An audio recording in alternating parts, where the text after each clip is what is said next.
하박국서 두 번째 말씀이 되겠습니다.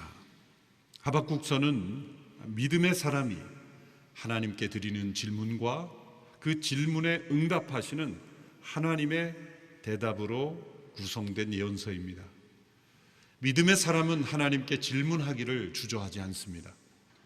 또한 하나님께서는 그 질문에 대답하시기를 주저하지 않으십니다. 믿음이 없으면 아무 질문이 없습니다. 질문이 없으니 기대하는 바도 없고 기대하는 바가 없으니 실망할 것도 없습니다. 그러나 믿음의 사람은 하나님의 섭리에 대하여 늘 질문하게 됩니다. 하나님을 더 알기를 원하기 때문입니다. 자신이 알고 있는 그 하나님과 또 이 세상 속에서의 부르심을 붙잡고 나아갈 때 우리는 하나님께 늘 질문하게 됩니다. 우리의 기도가 하나님께 질문이 될 수밖에 없습니다. 그러니 하나님께 기대하게 됩니다. 그래서 때로 믿음의 사람은 실망하게 됩니다.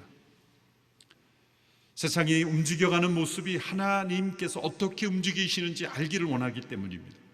또 하나님께서 통치하신다면 왜 이러한 일들로 진행되어 갈까 의문을 가지며 때로 실망하게 됩니다. 하박국이 바로 그러한 실망 속에 하나님께 질문했습니다. 두 가지의 질문으로 하나님 앞에 나아갔습니다. 첫 번째 질문은 유다 백성들의 이 불의와 폭력, 부정한 모습에 대하여 하나님께서 왜 개입하지 아니하시고 가만히 계십니까? 라는 질문이었습니다. 하나님께서는 바로 응답하셨습니다. 악에 대하여 심판이 있을 것이다. 그리고 그 심판은 바벨론 사람들을 통하여 이루어질 것이다 라는 대답입니다. 하박국은 하나님의 대답에 대하여 절반은 받아들일 수밖에 없었지만 절반은 받아들일 수가 없었습니다. 하나님께서 악에 대하여 심판하신다는 것은 자신이 하나님께 질문한 것이므로 왜 하나님께서 악에 대하여 침묵하시고 개입하지 않으십니까? 라고 질문했으므로 악에 대한 심판이 있을 것이라는 하나님의 대답은 당연히 받아들여야 할 것입니다. 그러나 하박국이 받아들일 수 없는 것은 하나님께서 그 백성에 대한 심판의 도구로 사용하시는 그 민족이 바벨론이라는 것입니다. 바벨론은 더 부정하고 더 악하고 더 폭력적인 잔인한 민족이었습니다. 하박국 이 유다 백성이기 때문만이 아니라 객관적으로도 유다 백성들보다 훨씬 더 악하고 잔인하고 하나님을 인정하지 않는 그 민족이 어떻게 하나님의 택하신 백성을 벌할 수 있는가라는 것입니다. 만일 그렇게 되면 세상은 더 악하게 되지 않겠는가? 하나님이 통치하신다면 이 하박국의 마음속에 있었던 기대는 이런 것이었을 겁니다. 의롭고 선한 지도자가 나와서 개혁을 이루고 악에 대한 정당한 징벌을 가하고 우상을 근절하고 그리고 다시 하나님의 통치가 임하는 세상으로 바꾸는 그런 모습을 하박국은 아마 기대했을지도 모릅니다. 히스기야나 요시야나 이런 선한 왕들이 일어나서 우상을 근절시키고 하나님께로 돌이켰던 어떤 그런 모습들을 기대했을 겁니다. 그러나 바벨론에 의해서 점령당한다니요. 하박국은 받아들이기 어려웠습니다. 두 가지 근거를 가지고 하나님께 그 심판의 방법이 부당한 것임을 질문하고 있는 것입니다. 첫 번째 근거는 하나님의 성품에 근거한 것입니다. 하나님을 아는 지식에 근거하는 하박국이 아는 하나님에 대한 지식은 그분은 영원하실 뿐만 아니라 거룩하신 하나님이십니다. 악을 전혀 보지 못하시는 정결한 분이십니다. 그런데 어떻게 악한 이들이 그보다 더 의로운 백성들을 징벌하게 내버려 두실 수 있습니까? 라는 질문이죠. 그것이 12절 13절에 이렇게 고백하고 있습니다. 오 여호와여, 주께서는 영원 전부터 계시지 않습니까? 네 하나님 거룩하신 주여, 우리는 죽지 않을 것입니다. 오 여호와여, 주께서는 심판을 위해 그들을 세우셨습니다. 오 반석이시여, 주께서는 그들을 세워 벌하셨습니다. 주의 눈은 정결해서 죄악을 보시지 못하시고 죄악을 그냥 바라보시지 못하십니다. 그런데 악한 사람이 자기보다 의로운 사람들을 파괴시키고 있는데 왜 반역자들을 조용히 바라보고만 계십니까? 하박국 자신이 아는 하나님은 그런 하나님이 아니시라고 믿는다는 겁니다. 이렇게 정결하시고 의로우시고 죄를 바라보시지도 못하시는 그 하나님께서 악한 이들이 자기보다 의로운 자들을 벌하시는 것, 그것은 합당하지 않은 것 같습니다 라는 고백입니다. 물론 하박국은 하나님께 대한 믿음이 있습니다. 그래서 우리는 죽지 않을 것입니다. 이 고백은 하나님의 심판을 받지 않을 것이라는 뜻이 아니라 하나님이 우리를 징벌하실지라도 완전히 우리를 버리시는 것은 아니라는 믿음이 있는 것입니다. 하나님께 대한 신뢰와 소망이 있는 것입니다. 그럼에도 불구하고 바벨론을 사용하시는 것은 받아들이기 어렵습니다. 세상은 더 악한 세상이 될 것 아닙니까? 그것이 과연 하나님이 통치하시는 세상입니까? 그런 질문이죠. 현대를 살아가는 우리들에게도 그러한 질문이 있어야 합니다. 있을 수밖에 없습니다. 하나님을 모를 뿐만 아니라 대적하며 또한 하나님이 주신 자유를 말살하고 인권을 유린하고 교회를 핍박하는 그런 나라, 그런 세력들, 그런 지도자가 세상에 더 강한 힘을 가지고 세상에 영향을 미치는 세상이 되어갈 때 믿음의 사람들은 하나님께서 의로운 통치를 하신다면 왜 이런 세상이 되어야 합니까? 하박국이 던진 바로 그런 질문이죠. 하박국은 두 번째 근거를 제시하며 심판의 방법이 부당하다고 하나님께 질문합니다. 그것은 이 바벨론의 악함을 하나님께 말씀드립니다. 오늘 본문 14절에서 17절의 말씀이죠. 제가 읽어보겠습니다. 주께서는 사람을 바다의 물고기처럼 만드셨고 다스리는 이가 없는 기어다니는 생물처럼 만드셨습니다. 그는 갈고리로 그들 모두를 낚아올리고 그물로 끌어올리며 어망 안에 모아 담고는 즐거워하고 기뻐합니다. 그리고 자기 그물에다 제물을 바치고 자기 어망에다 분향을 합니다. 잡아들인 것이 많고 그들의 음식이 풍성하게 됐기 때문입니다. 이렇게 그들이 그물을 비우고 계속 무자비하게 민족들을 죽여도 됩니까? 하박국은 유다 백성들을 연약한 물고기로 비유하고 바벨론을 잔인한 무자비한 어부들로 비유했습니다. 이 고대 메소포타미아에 그린 그림들에는 이 군사들이 싸울 때 이 그물이 자주 등장한다고 합니다. 그것은 이 상대방 적군을 지배할 때 마치 자신들은 어부로서 그들은 무기력한 물고기처럼 우리가 그물을 던지기만 하면 그렇게 끌려올 수밖에 없는 그렇게 무기력한 대상들을 우리가 정복한다라는 것을 표현하는 것으로 이 그물로 표현했다는 것이죠. 바로 그 비유가 하박국에게도 나오고 있습니다. 그렇게 그물만 던지면 잡혀오는 연약한 물고기처럼 그 백성들을 사로잡을 뿐만 아니라 이 바벨론의 악함은 자신들의 그 그물을 숭배하고 제사를 지내고 분향한다는 겁니다. 이 그물은 군사력을 의미하는 것이죠. 바벨론은 자신들의 군사력을 신으로 숭배했다는 겁니다. 타락한 인간들은 온갖 것들을 숭배하죠. 높은 산을 숭배하기도 하고 깊은 바다를 숭배하기도 합니다. 큰 바위를 숭배하기도 하고 높은 나무를 숭배하기도 합니다. 게다가 동물을 숭배하기도 하고 심지어 자신이 만든 칼과 창을 숭배하기도 합니다. 그물에다가 제사하고 분향한다. 이것은 자신들의 무기를 신처럼 여기고 그것을 의지하며 살아가는 악한 인생을 의미하는 거예요. 이러한 인생들, 이러한 민족들에게 어떻게 하나님께서 택한 백성들을 멸하도록 허용하실 수 있습니까? 안타까운 질문을 던지고 있는 것입니다.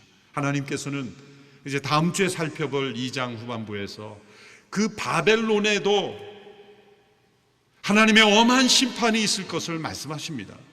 화가 있을 것이다. 5번 연이어서 그 바벨론의 악함에 대해서 하나님께서 어떻게 징벌하실지, 그 유다 백성들에게 내려질 징벌과 비교할 수 없는 그 악에 합당한 징벌을 하나님은 하실 것을 대답하십니다. 그런데 그 전에 오늘 본문에서는 그 대답을 주시기 전에 먼저 하박국의 영혼을 하나님께서 만져주시고, 그 질문으로 하나님 앞에 나오고 하나님께서 이루시는 그 섭리에 대하여 이해하지 못하고 실망하고 낙심하고 당황해하고 있는 이 하박국 선지자에게 하나님께서 먼저 말씀해 주시는 거예요. 바로 이 두 번째 질문을 던지며 하나님 앞에 나아가는 하박국과 그 질문에 대하여 사랑의 마음으로 품어주시며 말씀하시는 이 하나님의 대답 속에 우리가 배워야 될 교훈, 우리가 경험해야 될 진리가 담겨 있습니다. 첫 번째로 그것은 기도하라는 것입니다. 여기서 이 기도는 내가 원하는 것을 하나님께 아뢰고 구하는 기도가 아니라 하나님께서 뜻하신 바를 듣는 기도입니다. 내가 말하는 기도가 아니라 듣는 기도입니다. 2장 1절에 하박국에서 이렇게 고백합니다. 하박국 2장 1절의 말씀 같이 읽겠습니다. 시작. 내가 조소에 서서 망대의 자리를 잡고 주께서 내게 무엇을 말씀하실지 내 호소에 주께서 뭐라고 응답하실지 지켜보겠습니다. 하박국은 매우 당황스럽고 실망스러운 상황이었지만 그의 마음속에 있는 믿음이 올라오는 것입니다. 우리의 진정한 믿음은 이해할 수 없는 상황, 당황스러운 순간, 또 견디기 힘든 고난 속에서 우리의 믿음이 수면 위에 드러납니다. 고난은 우리의 밑바닥에 무엇이 들어있는지를 나타나게 합니다. 우리의 믿음이 순금 같은 믿음이었는지 아니면 도금된 믿음이었는지 그것은 긁어보면 됩니다. 찔러보면 됩니다. 무너질 수밖에 없는 상황이 되면 그 속에 무엇이 들어있는지, 질그릇 같은 우리의 인생 속에 보배로우신 예수 그리스도가 계신지 아니면 그저 질그릇일 뿐인지 드러나게 되어 있습니다.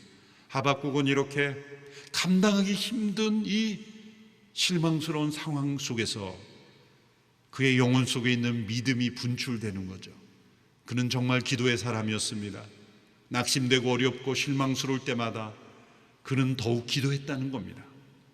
실망스러운 상황이기 때문에 기도하지 않는다가 아니라 실망스러운 상황이기 때문에 더 기도하는 영혼이었다는 거예요. 근데 그의 기도는 무엇입니까?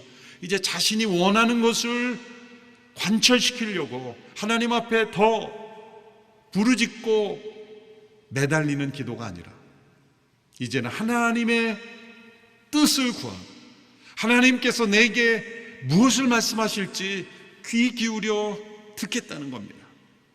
마치 성에 있는 망대에 올라 파수꾼이 지키는 그 모습처럼 자신이 영적 파수꾼이 되어 하나님께서 어떻게 말씀하실지를 자신이 듣겠다는 거예요.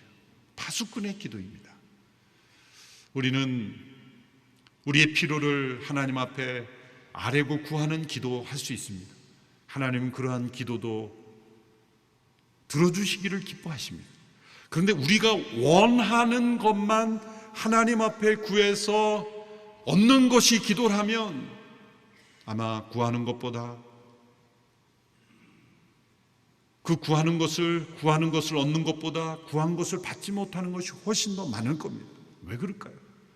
하나님께서 우리가 정욕으로 쓰려고 잘못 구하고 육신의 소욕대로 구하고 뭔지 몰라서 구하고 우리가 구하는 대로 다 들어주시면 아마 세상은 지옥이 될 수도 있어요. 하나님께서 우리가 모르고 구한 것이기에 알지 못하고 구하고 필요하지 않은 것을 구하고 그것을 응답하지 않으시는 것도 우리는 감사해야 돼요. 우리의 기도에 있어야 될 것은 하나님께서 뜻하시는 바가 무엇인지를 듣는 기도, 더욱이 모든 상황이 우리가 기대하지 않은 대로 흘러갈 때, 때로는 하나님의 성품에 합당하지 않은 것처럼 흘러갈 때, 악한 사람들이 더 세상에 득세하는 것처럼 보일 때 의로운 사람들이 억울하게 되고 악한 사람들이 더 세상에 영향을 미치는 그런 상황이 되어 갈 때 우리는 하나님께서 뭐라고 말씀하시는지를 귀 기울여 듣는 이 영적 파수꾼의 기도를 해야 한다는 것이죠. 우리는 하나님 앞에 나와 우리의 소원을 아뢰입니다. 우리의 마음을 털어놓습니다. 그런데 때로 하나님께서 말씀하시려고 하면 자리를 떠납니다. 하고 싶은 말을 다 하고 이제 하나님 말씀하시려고 그러면 이제 가겠습니다 그러고 떠나요. 하나님께서 내게 말씀하실 시간을 드리지 않는 우리의 모습입니다. 하박국은 이 상황 속에서 주께서 내게 무엇을 말씀하실지 제가 듣겠습니다. 그 응답을 지켜보겠습니다. 두 번째 교훈은 기록하라는 교훈입니다. 2장 2절의 말씀을 우리 같이 읽습니다. 시작. 그러자 여호와께서 내게 대답하셨다. 이 묵시를 기록하여라. 판에 똑똑히 새겨서 달리는 사람도 읽을 수 있게 하라. 하나님께서 이제 하박국에게 주시는 이 계시, 이 말씀을 기록하라는 겁니다. 달려가는 사람도 읽을 수 있게 하라는 겁니다.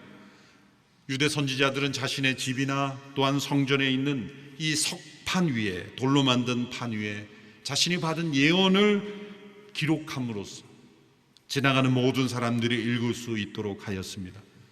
그런데 달리는 사람이 또 읽을 수 있도록 똑똑히 기록하라 말씀하셨습니다. 달리는 사람이 있다는 것은 위기 시대라는 것입니다. 평안하고 여유 있는 상황에는 달릴 필요가 없습니다. 심각한 재난의 상황, 불안하고 절망적인 상황에서 빨리 달리는 사람들이 많아지죠. 근데 그 달리는 사람도 읽어야 하는 것은 너무 중요하기 때문이죠. 생과 사를 가를 수 있는 중요한 말씀이기 때문입니다. 하나님의 말씀은 우리가 달리는 상황 속에서도 읽어야 하는 말씀이에요. 어떤 위기와 재난, 심각한 절망의 상황에서도 하나님의 말씀은 읽어야 하는 말씀입니다. 왜냐하면 그 말씀대로 세상은 움직여지기 때문입니다. 그 말씀 속에 우리의 살 길이 있기 때문입니다. 그 말씀만이 우리의 생명이기 때문이죠. 그런데 이 말씀 우리 자신에게 적용해 보면 달리는 사람도 읽을 수 있게 하라. 이 말씀 우리 자신에게 어떻게 적용하겠습니까? 달리는 상황이라면, 위기와 재난의 상황이라면, 우리 인생이 그렇게 빨리 달려야 하는 상황이라면 그 상황 속에 어떻게 하나님의 말씀을 펴서 읽을 수 있겠습니까? 달리는 상황 속에서도 읽을 수 있는 말씀은 오직 한 가지 방법밖에 없습니다. 그것은 내 마음판에 기록되어 있어야 합니다. 내 마음판에 기록된 말씀은 달려가면서도 읽을 수 있습니다. 달려가면서도 묵상할 수 있습니다. 그러므로 위기의 때가 되어서야 하나님의 말씀을 펴서 찾아 읽는다면 늦을 수 있어요. 때로는 그런 상황이라도 펴서 읽어야 되지만 위기의 때에 달려가면서 말씀이 어디에 나에게 주신 말씀이 있는가 이미 찾으면 이미 늦을 수 있어요. 찾기 어려울 수 있습니다. 그러므로 마음판에 기록된 하나님의 말씀이 있다면 달려가면서도 우리는 그 말씀을 읽고 묵상하고 그 말씀을 붙잡을 수 있는 것입니다. 주야를 묵상한 말씀, 내 마음에 두어진 하나님의 말씀, 기록된 말씀, 돌로 된 판이 아니라 우리의 마음판에 새겨진 성령께서 새겨주신 하나님의 말씀이 있다면 달려가야 하는 상황 속에서도 우리는 읽고 그 말씀을 붙잡을 수 있어요. 그리고 달려가는 사람에게도 알려줄 수 있습니다. 이제 장차 임박한 심판 앞에서 하나님께서는 이 하나님의 말씀이 많은 사람들에게 알려져서 달리는 사람도 읽을 수 있게 되어야 된다. 오늘 이 시대처럼 위기의 시대가 있겠습니까? 임박한 진노와 하나님의 심판, 종말의 직전에 있습니다. 모든 사람들이 발버둥치며 이 임박한 종말, 임박한 심판을 피하기 원하지만 피할 수 없습니다. 달리는 사람들이 읽을 수 있도록 이 하나님의 말씀이 우리의 마음판에 새겨져야 되고 그리고 많은 사람들에게 읽혀져야 합니다. 세 번째 교훈은 기다리라 라는 교훈입니다. 3절의 말씀을 같이 읽겠습니다. 시작. 왜냐하면 이 묵시는 정해진 때가 돼야 이루어지고 마지막 때를 말하고 있으며 반드시 이루어진다. 비록 늦어진다 해도 너는 기다리라. 반드시 올 것이며 지체되지 않을 것이다. 믿음의 사람은 기다립니다. 하나님의 약속은 정해진 때에 반드시 이루어집니다. 지구는 태양을 중심으로 움직이지만 이 인류의 역사는 하나님의 말씀에 따라서 움직여집니다. 성경 역사가 우리에게 보여주는 바는 역사에서 일어난 많은 일들이 단순한 해프닝이 아니라는 거죠. 우연히 일어난 사건들이 아니라는 겁니다. 이 모든 역사의 사건은 연결되어 있습니다. 그것은 하나님의 때에 하나님의 목적이, 하나님의 말씀이 이루어지는 때였다는 거예요. 성경의 수많은 만남 사건들이 바로 그때가 아니었다면, 바로 그 순간이 아니었다면 일어날 수 없는 일들이 많이 있습니다. 그것은 모든 때를 주관하시는 하나님께서 역사를 통치하고 계시다는 거예요. 때가 참에 예수 그리스도께서 세상에 오셨습니다. 그러므로 때가 참에 예수님께서 다시 오실 겁니다. 성경의 말씀이 아직도 역사 속에 이루어지지 않는 말씀들이 있어요. 이제 장차 임할 하나님의 진노와 심판이 있습니다. 그리고 그리스도께서 다시 오시는 재림의 사건이 있습니다. 새하늘과 새 땅이 임하는 사건이 이루어지지 않았어요. 초대교회 때도 예수님께서 다시 오신다 그랬는데 왜 더디 오시는가? 그렇게 기다리지 못하고 질문했던 사람들이 있습니다. 예수님이 다시 오신다 그랬는데 이제 수십 년이 지났는데 왜 다시 오시지 않습니까? 라고 하나님께 항의하며 또 사도들에게 항의했던 사람들이 있죠.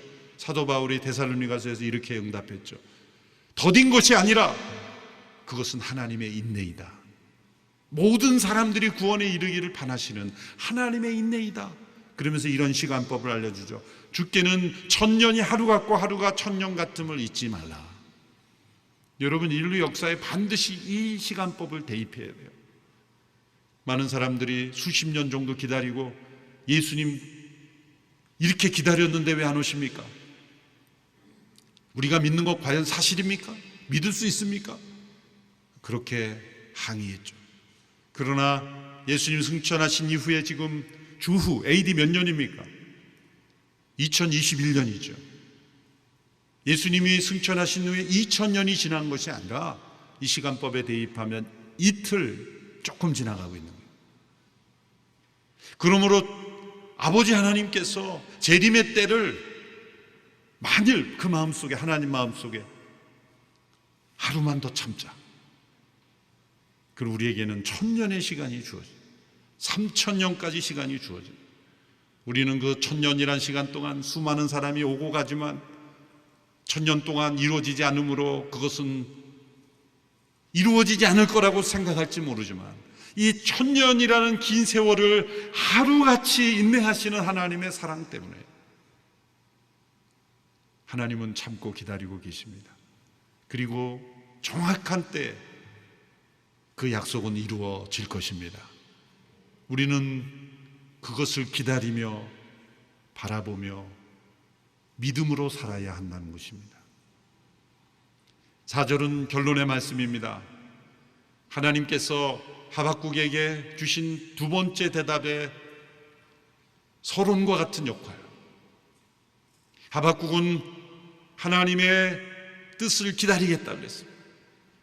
기도하며 귀 기울이겠다 그랬어요. 하나님께서 내가 너희들에게 주는 그 말씀을 기록하라 그랬어요.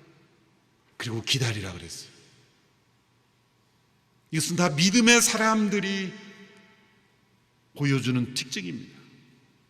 믿지 않고는 하나님께 귀 기울일 수 없습니다. 믿지 않고는 그 말씀을 마음에 기록할 수 없습니다. 믿지 않고는 기다릴 수 없습니다. 그래서 4절의 말씀에 보면 의인의 삶과 이 악인의 운명을 대조하죠. 4절 말씀 우리 같이 읽어보겠습니다. 시작. 보아라, 마음이 교만한 사람은 의롭지 않다. 그러나 의인은 그의 믿음으로 살 것이다. 의인의 믿음과 악인의 교만을 대조했습니다. 왜 의인의 믿음과 악인의 불신을 대조하지 않고 교만이라 그랬습니까? 불신에 뿌리는 교만이요, 그 정체는 교만이기 때문이에요. 교만한 사람들은 하나님의 말씀을 믿지 않습니다. 역사에서 움직이시는 하나님의 말씀을 받아들이지 않기에 그들은 멸망하게 됩니다. 그러나 의인은 누구입니까? 스스로 자신의 행실로 의로운 사람이 아니라 하나님의 말씀이 역사 속에 그대로 이루어질 것을 믿는 사람을 하나님이 의롭다 여기신다는 거예요. 이 말씀은 로마서 1장 17절에서 바울에서 인용되죠. 의인은 믿음으로 살 것이라는 이 말씀이 로마서 전체의 주제입니다. 하박국 전체의 주제와 로마서 전체의 주제는 하나로 연결돼요. 이 갈라디아 3장 11절에서도 또 반복이 되고 히브리서 10장에서도 반복이 돼요. 이게 성경 전체에서 음악의 동기음처럼 계속 반복되는 이유는 무엇입니까? 가장 중요한 말씀이기 때문에. 그런데 이 말씀이 주어진 배경은 언제입니까? 하박국 시대, 임박한 심판의 직전에 살 길을 주신 겁니다. 임박한 진노와 심판 앞에서 누가 살 수 있을 것인가? 누가 생명의 길을 갈 수 있을 것인가?